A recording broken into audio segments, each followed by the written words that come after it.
Salut, c'est Thomas du site gagner-au-paris-sportif.com. Aujourd'hui, on se retrouve pour voir comment gérer son stress dans les paris sportifs.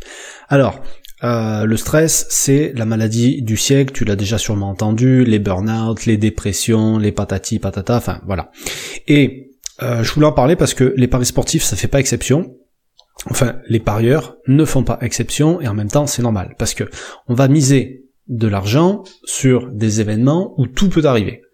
Donc, t'as déjà dû le voir, de toute façon, c'est ce qui fait aussi la beauté du sport, c'est que les scénarios des matchs peuvent être parfois complètement fous, qu'on vibre autant dans les stades, c'est pour ça qu'il y a des stades qui sont remplis, même quand t'as des équipes qui sont des chèvres qui jouent contre des équipes qui sont les plus grosses équipes, les stades sont pleins parce que tu sais que le miracle et tout, enfin le miracle, enfin je sais pas quel mot utiliser, mais on va dire le miracle est possible, et on vibre aussi devant nos écrans, etc. Il y a que le sport qui fait ça.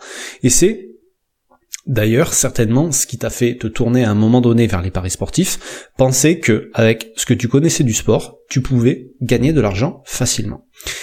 Le problème, c'est que les émotions au niveau des paris sportifs sont beaucoup plus difficiles à gérer que dans le sport.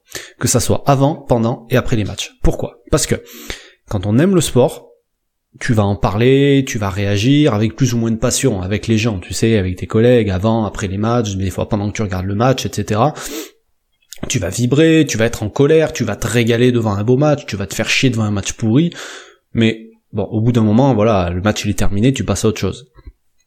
À moins que tu sois un hooligan et que voilà, t'as envie d'aller t'attraper avec les mecs d'en face, mais sorti de ça, voilà, le match il est terminé, c'est terminé. Par contre, quand t'es parieur, tu vas pas réagir avec passion, tu vas réagir avec des émotions. Pourquoi je te dis ça ? Parce que tu vas vibrer aussi, tu vas être en colère, tu vas te régaler aussi peut-être avant le match, tu vas peut-être te régaler pendant, tu vas peut-être te régaler après, mais si ça se passe mal, ça va être encore plus douloureux que tout le reste. Pourquoi ? Parce qu'il y a la notion d'argent qui va être inclus là-dedans. Et donc, ça va te faire avoir des réactions que tu n'aurais pas si tu suivais le sport normalement, ou que tu n'avais jamais eu avant quand tu suivais le sport sans parier. La sensation du cœur qui bat au taquet pendant que t'es en train de suivre un match parce que ton pari il est mal barré. Ça, tu l'avais pas avant. Regarder ton application 10 fois pendant le match pour voir comment il évolue le score parce que ton pari il était mal barré. Ça, tu l'as jamais fait avant.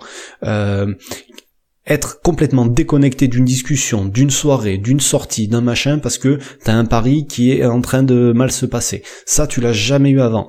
Tu vois ce que je veux dire ? Le monde qui s'effondre après un pari perdu, après une somme d'argent, en fait c'est pas tellement le pari perdu, c'est la somme d'argent perdu, tu vois, qui va te faire mal, mais avoir des regrets, d'avoir parié, de pas avoir parié, patati patata, je te parle même pas du pari en live, ça, on l'a tous plus ou moins connu, d'accord, cette douleur, cette catastrophe que, finalement, à part toi, il y a tout le monde qui s'en fout,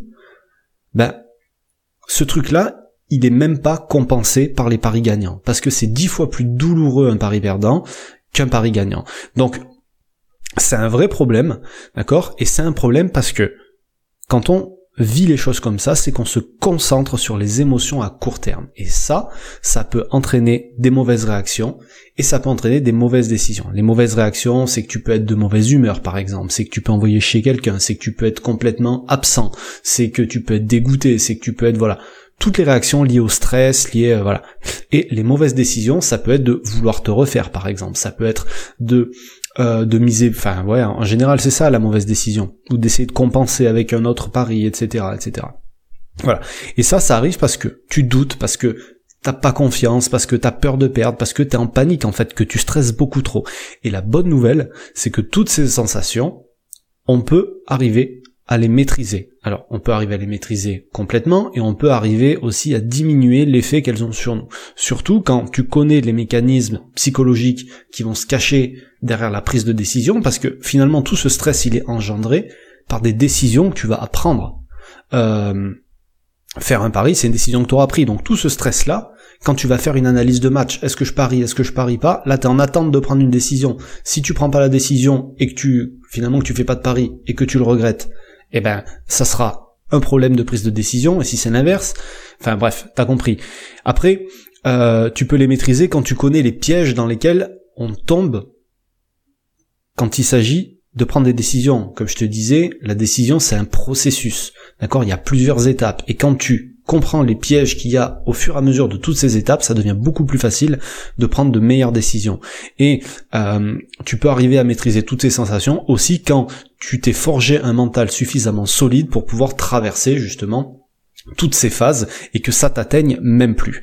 Donc évidemment, même quand tu maîtrises tout ça, c'est pas ça qui va faire que tu vas gagner tous tes paris. C'est pas possible de gagner 100% de ces paris. Tu vas forcément en perdre. Je vais pas te promettre l'impossible, je vais pas te promettre n'importe quoi.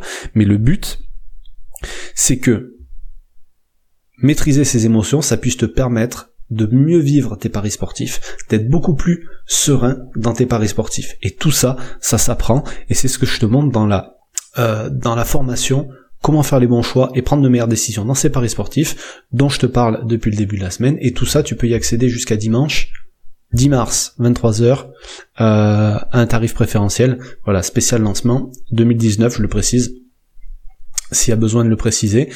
Tout ça, c'est quelque chose qui est pas naturel, d'accord ? C'est pas quelque chose qu'on nous a appris à l'école, d'ailleurs, comme il y a beaucoup de choses qu'on nous apprend pas à l'école qui pourraient nous être utiles dans la vie, mais avec les bons outils, il y a tout qui devient plus facile, plus agréable, et c'est cette palette d'outils que j'aimerais te faire découvrir en fait.